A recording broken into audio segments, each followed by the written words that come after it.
Assalamualaikum warahmatullahi wabarakatuh. Sejauh mana Anda mengenal dan memahami pasangan Anda? Dalam film garapan David Fincher ini, Anda mungkin akan dibuat bertanya-tanya tentang apa yang ada di benak suami atau istri Anda selama ini. Film Gone Girl merupakan film bergenre psikologi thriller yang tayang di Netflix yang menghadirkan sisi gelap dari kehidupan sebuah rumah tangga. Film Gone Girl juga diangkat dari novel berjudul sama karya Gillian Flynn yang juga bertindak sebagai penulis skenario film ini. Dalam kesempatan ini saya akan menceritakan film yang memiliki plot twist membingungkan tersebut. Semoga review saya dapat dimengerti oleh teman-teman semua. Serta tidak lupa saya selalu mendoakan teman-teman semua agar selalu diberikan kesehatan dimanapun Anda berada.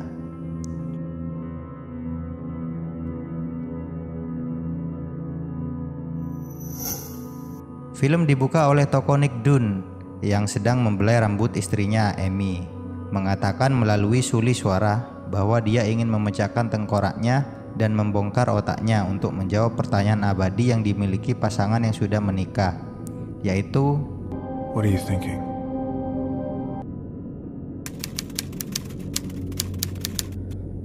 Nick membuang sampah di pagi hari dan melihat sekeliling di lingkungan yang tenang. Dia kemudian pergi ke sebuah bar yang dia miliki bersama dengan saudara perempuannya Margot.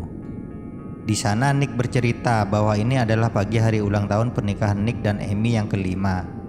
Nick tampak tertekan. Dia tidak ingin berada di sana sama sekali. Scene flashback pada saat Nick dan Amy pertama kali bertemu di sebuah pesta di New York. Nick mendatangi Amy di tengah-tengah keramaian dan memulai perbincangan kecil. Dia bercerita bahwa dia menulis untuk majalah pria dan dia menulis kuis kepribadian untuk yang lain. Mereka berjalan-jalan dan melewati toko roti hingga sampai mereka pada sebuah lorong dan Nick mulai mencium Amy dan berakhir pada malam yang panjang. Kemudian scene berpindah lagi pada masa sekarang. Nick mendapat telepon dari tetangga memberitahunya bahwa kucingnya berada di luar. Dia kembali ke rumah dan memanggil Amy, namun tidak ada seorang pun yang menjawab. Lalu dia pergi ke ruang tamu dan melihat sebuah meja terbalik dan bagian atas kaca pecah di lantai. Nick meneriakkan nama Amy hingga mengejutkan seorang tetangganya. Lalu Nick mencoba menelepon polisi. Sesampainya di rumahnya, polisi tersebut bernama Detektif Rhonda dan petugas lain bernama Jim. Mereka memeriksa tempat itu. Rhonda melihat percikan kecil darah di dapur. Di ruang tamu, mereka melihat lukisan dinding dengan gambar Amazing Amy yang merupakan judul seri buku yang ditulis oleh orang tua Amy. Rhonda berkomentar bahwa dia menyukai buku-buku itu dan terkejut mengetahui bahwa Nick sendiri sudah menikah dengan Amazing Amy yang sangat terkenal itu. Nick dan Amy pergi ke pesta yang diadakan oleh orang tuanya yang bernama Ren dan Maribeth. Ini untuk merayakan buku Amazing Amy terbaru. Saat Nick dan Amy mendiskusikan pameran di pesta itu, bahwa karakter Amazing Amy dalam buku merupakan karya fiksi dari orang tuanya. Buku tersebut adalah versi peningkatan yang dramatis dari putri asli mereka, Amy, dan menjualnya kepada publik. Ran meminta Amy untuk duduk bersama beberapa wartawan sehingga mereka dapat mewawancarainya. Dia melakukannya dan mereka mengajukan pertanyaan seperti mengapa dia belum menikah, di mana dia menjawab bahwa Amazing Amy selalu selangkah lebih maju darinya. Nick datang dengan berpura-pura menjadi reporter. Dia mengajukan pertanyaan yang lebih pribadi padanya, lalu membuka buku catatannya untuk mengungkapkan cincin pertunangan dan mereka akhirnya memutuskan untuk menikah. Nick dibawa ke kantor polisi untuk diinterogasi tentang hilangnya Amy. Rhonda dan Jim merasa aneh dengan tingkah Nick yang tampak agak acuh tak acuh dan pasif ketika menjawab pertanyaan, dan fakta bahwa Nick juga tidak tahu apakah Amy memiliki teman dekat dan golongan darahnya. Dia pergi menelepon orang tua Amy. Ibunya meminta untuk berbicara dengan Rhonda. Di kamar sebelah, Nick menemukan bahwa ayahnya yang bernama Bill ada di sana setelah polisi menemukannya berkeliaran di sekitar kota setelah meninggalkan rumah perawatan. Nick lalu mengantarnya kembali ke fasilitas rumah inap tersebut. Nick kemudian tinggal di rumah adiknya Margot sementara polisi memeriksa rumahnya. seorang tetangga yang sedang hamil yang mengaku sebagai sahabat Amy datang dan bertanya tentang Amy. Di kamar tidur lantai atas, petugas Gilpin mengatakan bahwa dia menemukan petunjuk di dalam laci. Detektif Ronda mengeluarkan amplop dari dalam laci tersebut yang bertuliskan petunjuk pertama. Nick dan Amy telah menikah dengan bahagia selama 2 tahun. Pada hari jadi mereka, Nick mengajak Amy ke sebuah perpustakaan. Lalu di suatu restoran tempat mereka makan, Amy memberi Nick hadiah. Dia membuka kotak itu untuk menemukan paket spray yang berkualitas. Dia mengacu pada lelucon pribadi yang mereka miliki tentang bagaimana seks mereka terlalu baik untuk spray biasa. Dia tertawa dan mengeluarkan hadiah untuknya, yaitu spray yang sama. Ketika Nick ditanyai tentang petunjuk ini oleh Ronda, Nick mengatakan Amy selalu menyiapkan perburuan harta karun untuk ulang tahun mereka. Lalu petunjuk pertama membawanya dan Ronda ke kantornya dan menemukan amplop lain di meja tersebut yang bertuliskan petunjuk kedua. Petunjuk kedua menyebutkan sebuah rumah coklat, tetapi Nick memberitahu detektif bahwa dia tidak memahaminya. Nick pergi ke rumah lama ayahnya yang dicat biru. Ketika tiba di sana, alarm rumah tiba-tiba berbunyi. Dia memasukkan kode 2 kali untuk melucuti alarm, tetapi tidak berhasil. Kemudian telepon berdering dan itu adalah perusahaan pemantau alarm yang menyelidiki alarm. Nick mulai menjelaskan bahwa itu adalah rumah ayahnya. Di saat itu, Nick menemukan sebuah amplop yang merupakan petunjuk ketiga. Kemudian para detektif tiba. Nick lalu bertanya, "Apakah kalian mengikutiku?" Sembari menyembunyikan amplop tersebut di kantong belakangnya. Para detektif menanyainya mengapa dia berada di sana. Nick mengatakan dia selalu datang seminggu sekali untuk memastikan tempat itu tidak terbakar.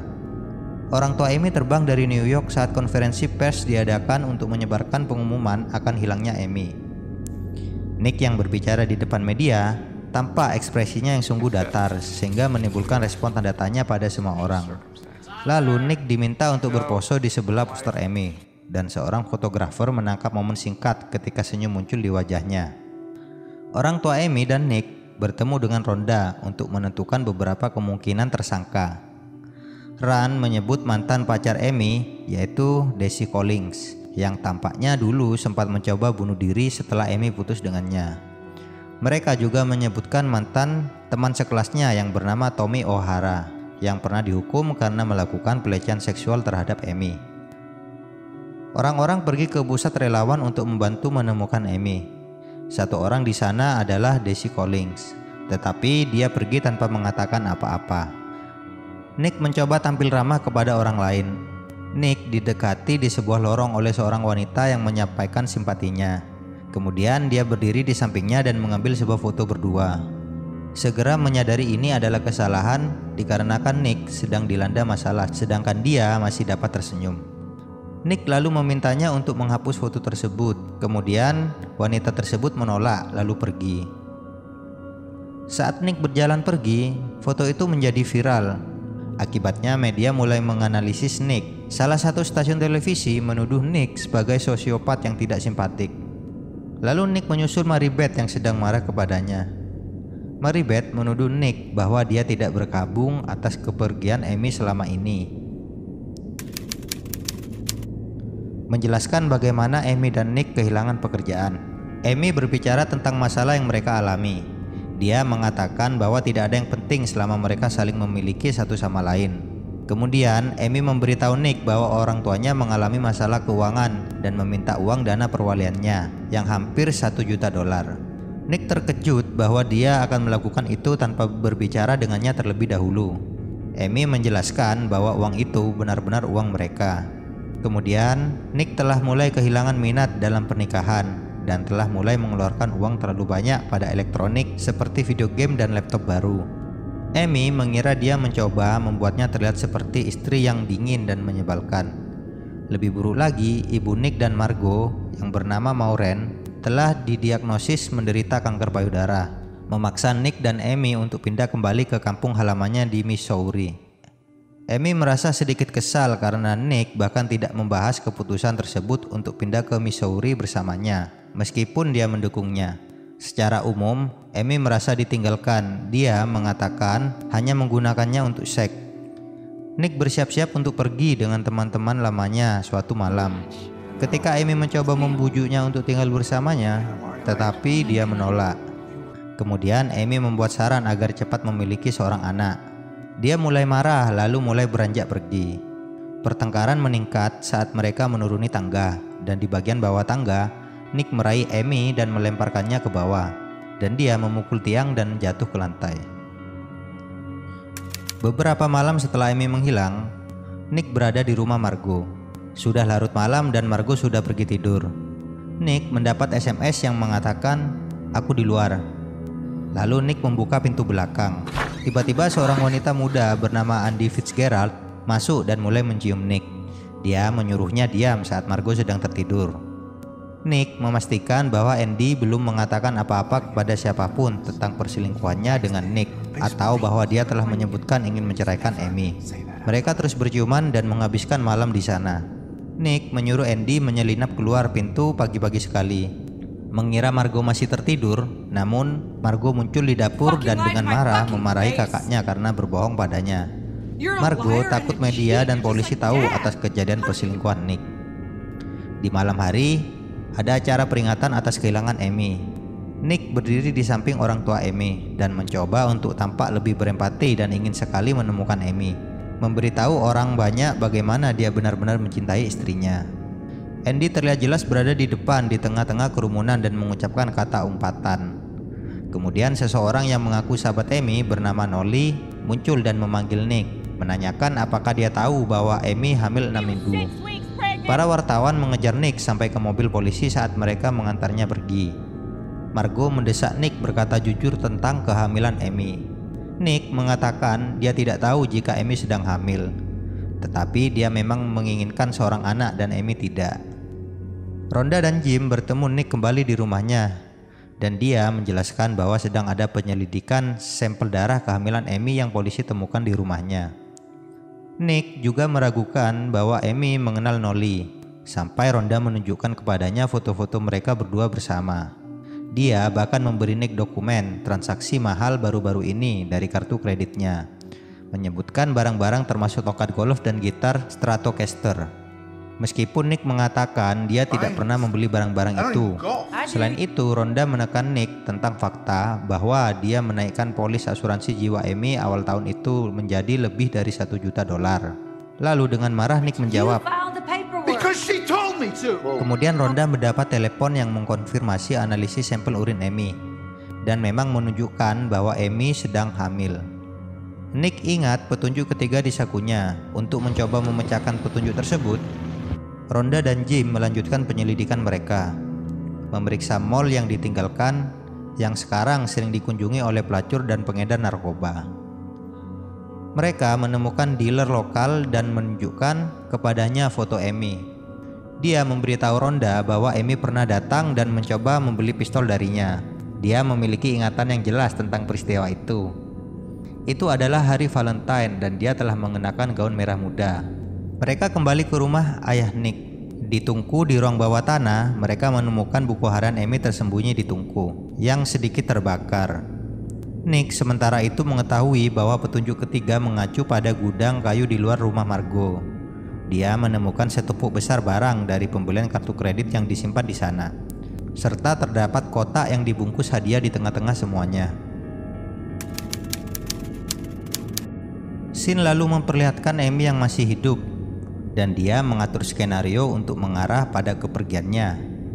Dia terlihat pergi dari Missouri dengan lengan dibalut dengan bintik darah yang terlihat jelas di bagian dalam sikunya. Amy telah menggunakan berbagai macam pena untuk membuat sebuah buku catatan. Dia ingin buku harian tersebut tampak seolah-olah ditulis selama 5 tahun terakhir. Ini untuk mendokumentasikan pernikahan yang bahagia, lalu memburu ke titik di mana dia membeli senjata karena dia takut Nick dapat membunuhnya. Dia bahkan memalsukan kehamilannya dengan berteman dengan Nolly yang sedang hamil dan membuatnya berpikir bahwa Nick menyakitinya. Amy menguras toiletnya dan menawarkan limun kepada Nolly sampai dia harus menggunakan kamar mandi. Lalu Amy kemudian mencuri urinnya dan menggunakannya untuk menyerahkannya untuk tes kehamilan. Pada ulang tahun kelima mereka, Amy mengatakan kepada Nick untuk berjalan-jalan agar benar-benar memikirkan pernikahan mereka. Sementara itu, Amy menyiapkan olah TKP untuk membuat Nick terlihat bersalah.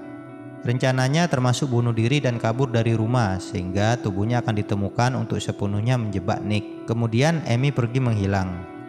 Untuk memastikan Amy tidak ketahuan, dia memotong rambutnya, mewarnainya dan membuat dirinya terlihat tidak terawat dan acak-acakan. Amy mulai makan junk food dalam jumlah besar untuk menambah berat badannya.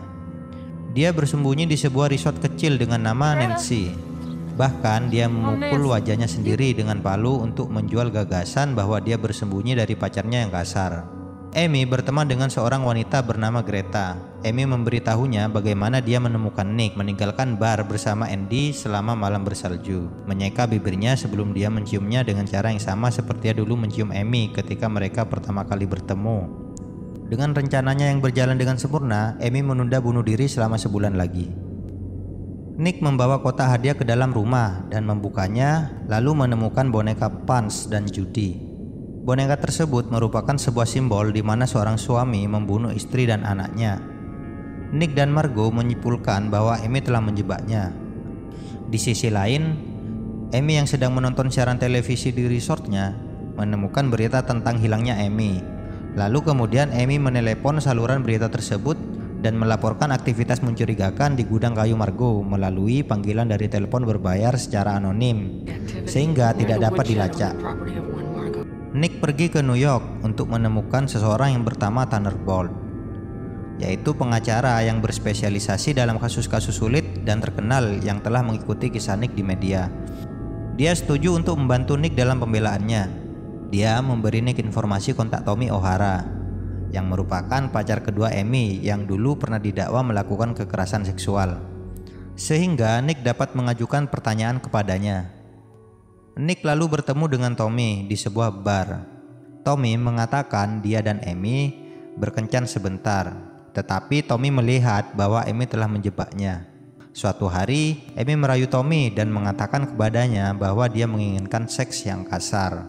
Lalu dia melakukan adegan di mana dia menandai pergelangan tangannya dan dasi kiri diikat ke tempat tidur untuk membuatnya tampak seperti telah diikat. Kemudian Amy pergi ke kantor polisi dan mengklaim bahwa Tommy telah memperkosanya. Dengan terpaksa, Tommy mengaku bersalah atas pengurangan denda dan menghindari waktu masa tahanannya. Sekarang Tommy adalah pelanggar seks terdaftar dan belum bisa mendapatkan pekerjaan. Dia memperingatkan Nick tentang betapa jahat dan manipulatifnya Amy. Nick kemudian mengunjungi Daisy setelah menemukan alamatnya dari surat yang dia tulis kepada Amy. Setelah Nick bertanya kepada Daisy tentang sisi ceritanya mengenai percobaan bunuh diri, Daisy lalu menutup pintu dan berjalan kembali ke dalam rumahnya tanpa mengkonfirmasi atau menyangkal hal-hal yang dia ceritakan kepada Nick tentang dia. Di resort, Amy bermain mini golf dengan Greta dan temannya yang bernama Jeff. Pada satu momen, Amy melompat dan menjatuhkan kantong tas yang penuh dengan uang. Greta dan Jeff memperhatikannya. Lalu keesokan harinya, saat Amy sedang membersihkan kamar untuk bersiap pergi, Greta dan Jeff memaksa masuk ke kamarnya dan mulai mencari uang tersebut. Amy mengancam akan memanggil polisi. Greta mengetahui bahwa selama ini Amy telah menyamar menggunakan nama Nancy. Dia juga mengetahui Amy yang selama ini ada dalam berita ternyata adalah Nancy tetangga barunya. Greta berkata bahwa dia tidak akan menelepon polisi, lalu mereka menemukan uang di dalam gaunnya dan mengambilnya. Sekarang Amy tidak memiliki uang dan putus asa. Sementara itu, Tanner pergi ke Missouri untuk membantu Nick dan Margot menjernihkan citra Nick. Nick memberitahu Tanner apa yang menurutnya telah terjadi dengan Amy, menjelaskan semua petunjuk tentangnya. Nick juga mengakui perselingkuhan itu yang menurut Tanner harus dia katakan kepada polisi sehingga memberi mereka satu alasan lebih sedikit untuk berpikir Nick memiliki motivasi untuk membunuh Amy. Nick kemudian memesan wawancara di TV dengan host TV bernama Sharon untuk menceritakan sisi ceritanya. Tanner melatih Nick untuk membuatnya tampak lebih disukai dengan meminta Nick mengakui bahwa dia tidak setia dan tidak jujur, yang akan memberinya beberapa kemungkinan poin di media. Daisy bertemu Amy di sebuah kasino. Amy tidak pernah menyebutkan tentang uangnya yang dicuri, tetapi dia terus mempermainkan peran sebagai korban yang telah dilecehkan oleh suaminya. Pada saat yang sama, Nick bertemu Sharon. Lalu sebuah berita mengejutkan disiarkan di televisi bahwa Andy telah mengakui perselingkuhannya dengan Nick pada konferensi pers dengan orang tua Amy. Daisy dan Amy melihat berita itu juga. Lalu mereka berangkat ke rumah Daisy untuk memberikan Amy perlindungan di sana. Di rumah Daisy, mereka berdua kembali menonton siaran wawancara Nick dan Sharon. Sementara Nick menonton bersama Margo. Nick dengan meyakinkan tampil sebagai penyesalan atas perselingkuhan itu. Dia bersikeras menjelaskan bahwa dia tidak membunuh istrinya. Sharon membiarkannya berbicara langsung ke kamera untuk mengatakan sesuatu kepada Amy. Nick mengatakan bahwa dia mencintainya dan meletakkan 2 jari di dagunya, berharap Amy akan mengerti maksudnya. Nick juga menjelaskan bahwa dia yakin istrinya masih hidup dan mengajaknya agar segera pulang. Amy yang melihat berita tersebut terheran melihat tingkah Nick yang sudah berubah. Daisy yang melihat Amy sangat antusias menonton berita tersebut lalu mematikan siaran televisi. Margo memeriksa internet dan melihat bahwa Nick sedang tren positif dengan publik. Hal-hal berubah menjadi tidak menguntungkan ketika Rhonda dan petugas lainnya muncul di rumah Margo dengan surat perintah penggeledahan karena panggilan misterius yang sebelumnya dilakukan oleh Amy di resort. Mereka menemukan semua barang dagangan dari tagihan kartu kredit. Kemudian Nick dan Margo ditahan. Di sana Rhonda membacakan kepada Nick halaman-halaman buku harian Amy yang ditemukan setengah terbakar. Buku tersebut menjelaskan tentang bagaimana Nick memperlakukan Amy yang diakhiri dengan ucapan orang ini benar-benar dapat membunuhku.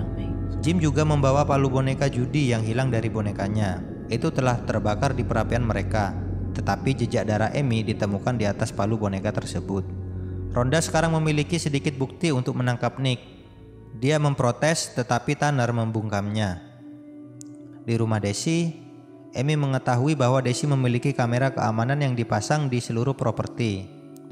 Saat Daisy sedang mau pergi bekerja, Amy mulai mengatur skenario yang tampak seperti pemerkosaan brutal.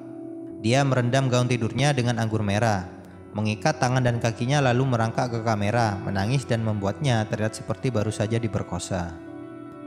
Nick dan Margo dibebaskan dengan ikatan. Media terus memburu mereka di jalan keluar. Sekarang semua orang yakin Nick adalah monster yang dingin. Amy menunggu Daisy pulang. Dia mendapatkan botol anggur dan memasukkannya ke dalam dirinya sendiri untuk membuat sebuah luka. Ketika Daisy sampai di rumah, Amy merayunya dan setuju untuk melarikan diri bersamanya ke Yunani setelah persidangan selesai. Lalu mereka pergi ke kamar tidur dan mulai melepas pakaian. Amy merobek kemejanya dan mereka mulai berhubungan badan. Amy menuntutnya untuk menjadi lebih keras. Kemudian Amy meraih pemotong kotak yang dia sembunyikan di bawah bantal dan menebas tenggorokannya. Daisy pun meninggal dalam keadaan berada di atas ranjang. Keesokan paginya, Nick melihat keluar jendelanya dan melihat Amy datang dengan berlumuran darah. Para reporter dan tetangga terkejut dan mulai berteriak-teriak di sekitar Nick dan Amy saat dia berjalan ke arahnya. Di saat itu Nick berbisik kepada Amy sebelum dia pingsan di pelukannya.